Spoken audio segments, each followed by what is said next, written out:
Bon, aujourd'hui dans notre apéro, on aura juste une petite tisane, question de se réhydrater. Je vous prie de m'excuser parce que je suis un peu enrhumée. Donc voilà, pour des raisons professionnelles, j'ai dû vous produire ce contenu.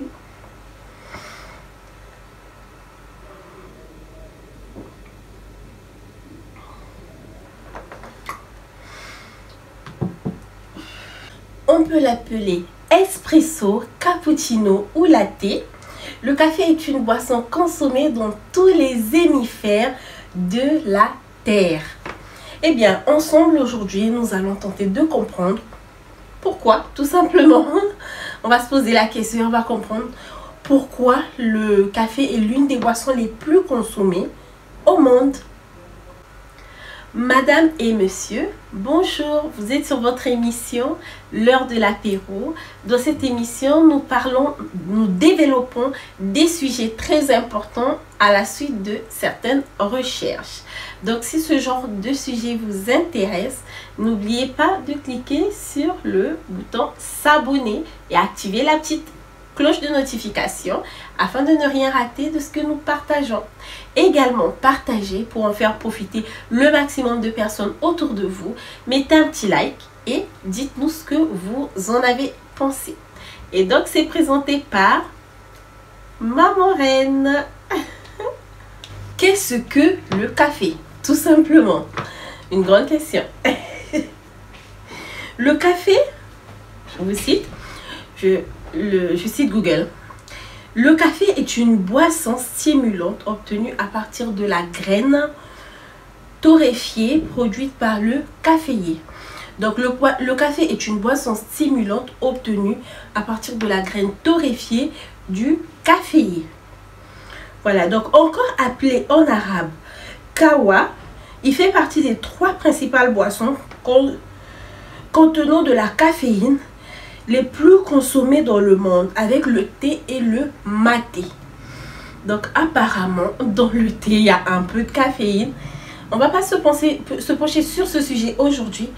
Aujourd'hui nous allons plutôt parler du café.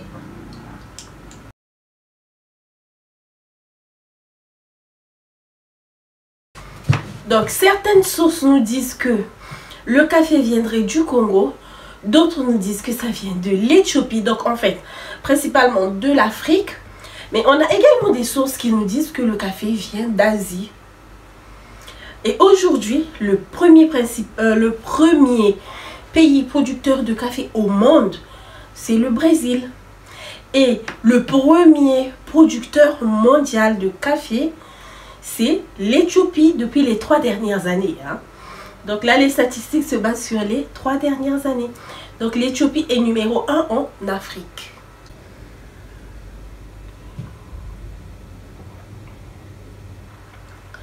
On se réhydrate un peu.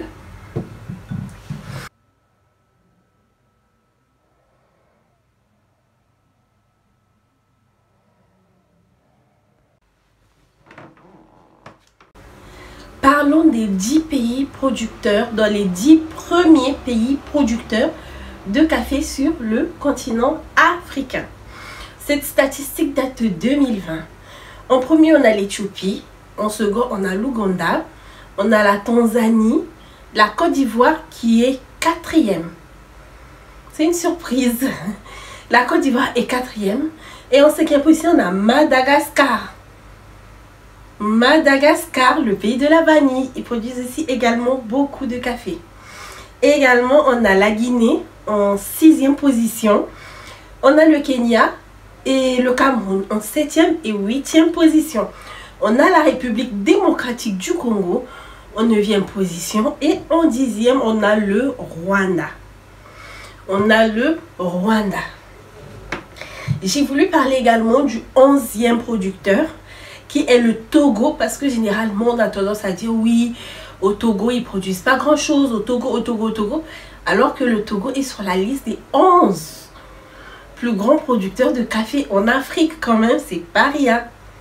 Sur une 50aine de pays, c'est pas négligeable.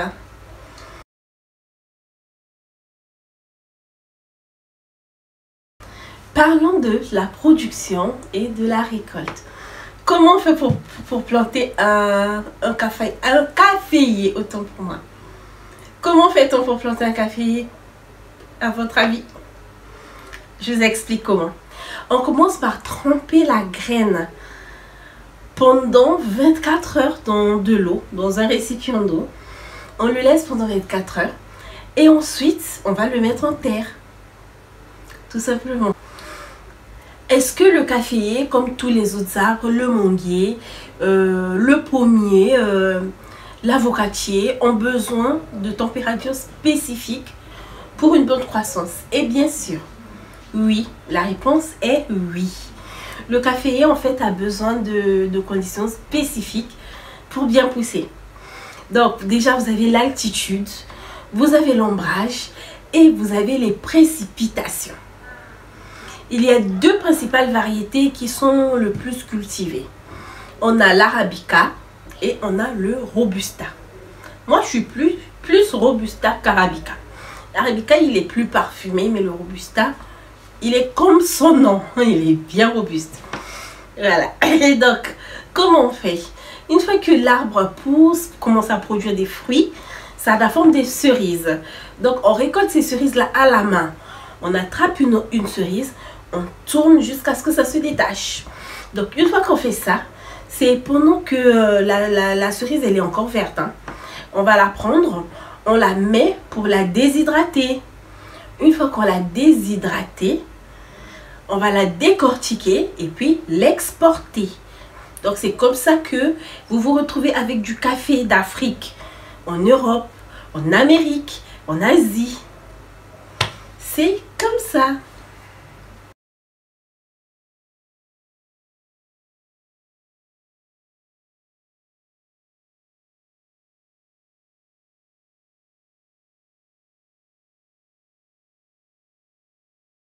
Comment passe-t-on de la graine qui a été décortiquée au café qu'on a dans la tasse?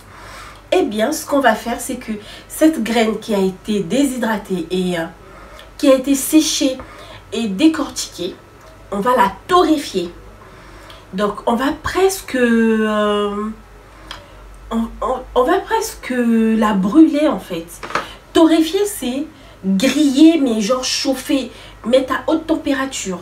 Donc, la graine, elle sera presque brûlée. Et une fois qu'on a cette graine qui passe du vert au noir, on va à ce moment-là la moudre et en faire une poudre qu'on servira en boisson.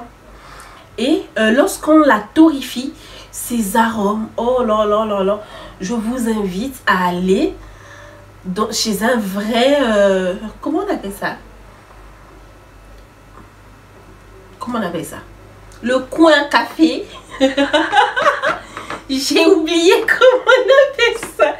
J'ai un blanc total. Mais vraiment, je vous invite. Je crois que j'ai des images. Oh.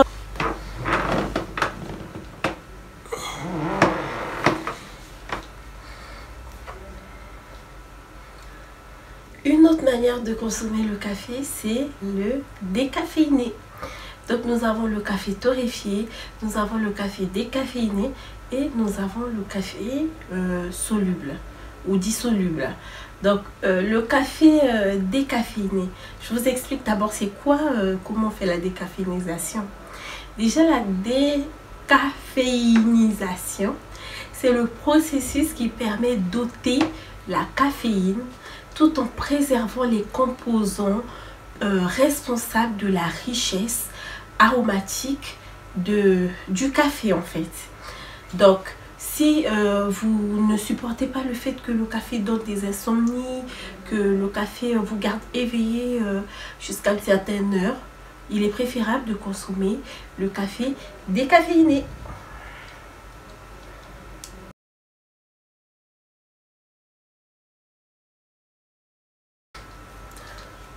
Et la troisième forme, donc la première forme, c'était le café torréfié, le café décaféiné et ensuite on a le café instantané.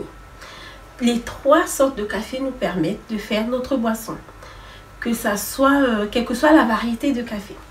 Donc on a le café instantané, en fait, ce sont des sticks qu'on nous vend. On les appelle également le café soluble, comme je vous ai dit tout à l'heure. Donc ce sont les petits sticks qu'on nous vend en poudre. Il y en a également en boîte. En fait, c'est juste les graines de café qui ont été broyées et déshydratées. Et donc pour pouvoir faire la boisson à consommer, il suffit de les réhydrater tout simplement. Donc on prend les grains, on met dans de l'eau chaude. Moi je le préfère chaud. Il y en a qui prennent avec le sucre, mais moi je préfère sans sucre. Le café noir c'est délicieux. Donc voilà, donc vous mettez comme ça, vous mettez juste dans l'eau, juste pour réhydrater, et vous avez la tasse de café.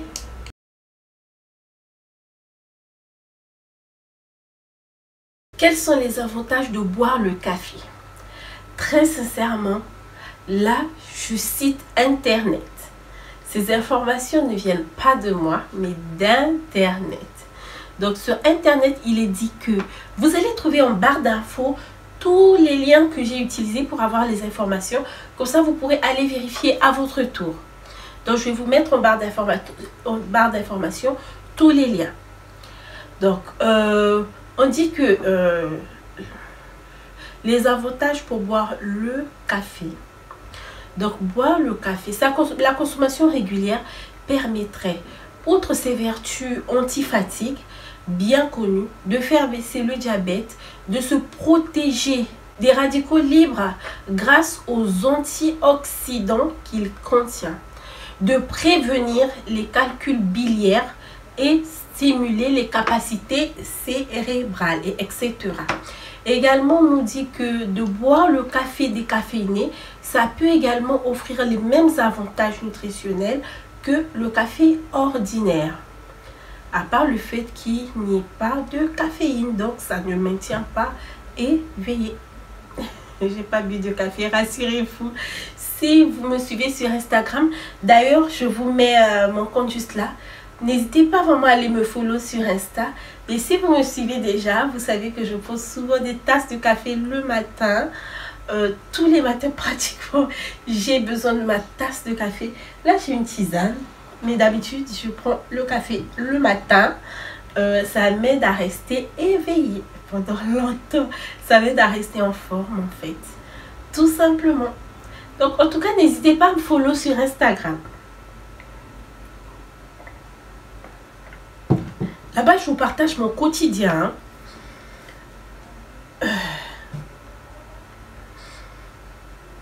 Et donc, on dit également que consommer le café, ça peut être utilisé dans plusieurs situations. Hein. Pour redonner de l'énergie, pour travailler par exemple. Moi, j'ai commencé à boire le café lorsque je travaillais dans une structure où je devais commencer tôt. Donc, quand je me levais le matin, je devais apprêter les affaires de Timinou quand il était tout petit pour qu'il aille à l'école. Et m'apprêter également, faire le repas en avance et tout. Donc du coup ça faisait que je me levais hyper tôt avant d'aller travailler. Et quand j'arrivais, dès mon arrivée, j'étais déjà fatiguée. Et donc il y avait une machine à café au rez-de-chaussée. Et un collègue qui m'a dit une fois, mais t'es fatiguée, prends une tasse de café. Comme ça. Avant je ne supportais même pas l'odeur du café, je vous dis. Donc je suis descendue, j'ai pris une tasse de café. La tasse elle était à 100 francs environ. J'ai pris, ça m'a réveillée tout de suite. Et voilà, c'est parti de là. C'est parti de là. J'ai commencé à consommer le café, mais je vous dis pas. Hein. Voilà, donc je disais que le café, on peut également l'utiliser dans la cosmétique, dans les produits cosmétiques, les soins de visage, les gommages, tout ça. Et on peut également l'utiliser pour les cheveux. Yes, oui. On peut également utiliser le café pour les produits des cheveux, faire des gommages pour les cheveux, des trucs comme ça. Je ne sais pas si ça existe, des gommages pour les cheveux. Mais en tout cas, pour faire des soins pour les cheveux, ça existe. Et puis faire des gommages pour le visage, ça illumine le teint. Surtout pour nous qui avons la peau foncée, c'est super. Le café peut protéger le foie, le café peut aider à contrer les effets de l'alcool, augmente la sensation de bien-être, ça c'est vrai. Ça stimule également la production de la dopamine. Ça améliore également les capacités cérébrales. Ça améliore la mémoire. Là, j'ai un peu de doute, mais c'est ce qu'on nous dit en tout cas. Et également, on nous dit que boire du café préserve une bonne santé de nos os. Ça, je l'ai déjà entendu auparavant également. Et ça aide aussi à maigrir. Ça, c'est possible. Même si ça ne se voit pas trop sur moi, sachant que j'en consomme assez. Mais c'est possible. Et il y a aussi d'autres apports nutritifs. Je vais tout vous énumérer juste là. Comme ça, vous aurez toutes les informations nécessaires. On dit également, donc Internet nous dit également que le café est bon pour le régime. Donc, le café ne contient pas de calories. En tout cas, ça a 0 apport calorique. Et sauf si vous ajoutez le lait, le sucre ou les gourmandises comme la chantilly, des trucs comme ça, la crème fraîche, là, il y aura évidemment des calories qui vont s'ajouter avec la matière grasse que vous allez rajouter. Et également, le café améliore aussi le transit intestinal et protège vos yeux. Pour ceux qui me suivent depuis longtemps, vous savez que je mets des lunettes en temps normal. Là, je ne les ai pas mis parce que avec la caméra et la lumière, ça ne devait pas bien rendre le retour sur image. C'est pour ça que je n'en ai pas mis. Eh bien, comme toute chose, il y a des avantages et il y a des inconvénients. Quels sont les méfaits du café? Les méfaits du café, c'est sur le système nerveux. Ça donne l'insomnie et trop de café rend irritable. C'est vrai, j'en ai fait l'expérience. Et on dit également qu'une prise excessive stimule, donc une prise excessive du café, ça stimule l'activité cérébrale, la vigilance et la concentration, ce qui entraîne un état d'agitation. Quand on prend trop de café, on devient un peu agité, turbulent, irritable. On a du mal un peu à rester tranquille. Et c'est pour ça qu'on dit que la consommation régulière de caféine peut causer des sensations de palpitations et également d'étourdissement, de l'anxiété, des maux de tête et également des tremblements. Parce que je vais vous partager mon expérience. J'ai eu à consommer énormément de café. Comme je vous ai expliqué, par rapport au travail que je faisais, j'étais tout le temps fatiguée. Et il fallait rester actif toute la journée. C'était vraiment primordial. C'est un métier dans lequel tu ne peux pas te permettre d'être fatigué, de parler comme ça. C'est pas possible. Tu dois être actif toute la journée. Et pour ça, je me tapais des tasses de café. Je les enchaînais. Mais la machine à café, mes pièces finissaient par là. Limite, je sortais pour chercher la monnaie juste pour m'acheter du café. Et quand à un moment, j'en ai tellement consommé que je tremblais. Genre, c'est comme si j'avais... Alors que j'étais encore dans la vingtaine. Hein. Je dis, j'étais dans la vingtaine. J'avais même pas 28 ans. Donc, j'étais dans la vingtaine, 20 combien? En tout cas, en début de vingtaine. Début de vingtaine, parce que Timmy, il était tout petit, avec 1 an. Début de vingtaine. En tout cas, c'était avant mes 28 ans. C'était avant mes 28 ans. Et donc, j'ai eu la tremblante. Ça m'a fait peur. J'ai essayé de me renseigner. On m'a dit que c'est le café. Donc, ce que j'ai fait, c'est que j'ai diminué la quantité de café. Avant, je pouvais mettre à peu près 2 cuillères à café dans une petite tasse. Aujourd'hui, je vais mettre 2 cuillères à café dans à peu près le triple de quantité d'eau que ce que je faisais avant. Donc, c'était Maman Reine dans votre émission L'heure de l'apéro. N'hésitez pas à vous abonner, à liker, à commenter si l'émission vous a intéressé. Et ça motive, ça va bien référencer la vidéo. Comme ça, ça donne la force de continuer et de développer des sujets encore plus sérieux. Donc, si vous êtes du genre accro au café, faites attention. Il peut arriver que vous soyez tout le temps irrité, tout le temps fâché. Vous avez des maux de tête tout le temps. Ça peut être à cause du café que vous prenez tout le temps. Donc le conseil serait de diminuer la quantité de café. Si vous avez l'habitude de prendre 2 tasses par jour ou 3 tasses par jour, diminuez d'abord d'1 tasse et ensuite au fur et à mesure, vous allez vous rendre compte que vous allez consommer 0 café. Parce que pendant un moment, j'ai fait à peu près 3 mois, je ne consommais pas du tout de café. C'est possible. Voilà. Donc moi, je vous donne rendez-vous à la prochaine vidéo. Au revoir. On peut l'appeler espresso, cappuccino ou latte. Le café est une boisson consommée dans...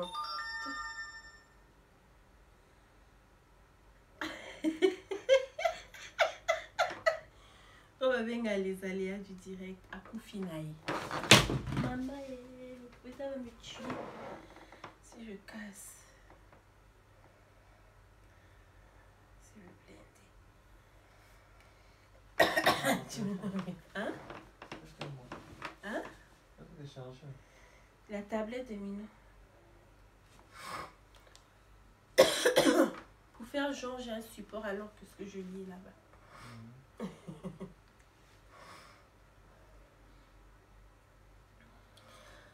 C'est parti. Donc on nous dit que le café, selon certaines sources, le café viendrait du Congo. D'autres sources nous disent que ça... J'ai oublié.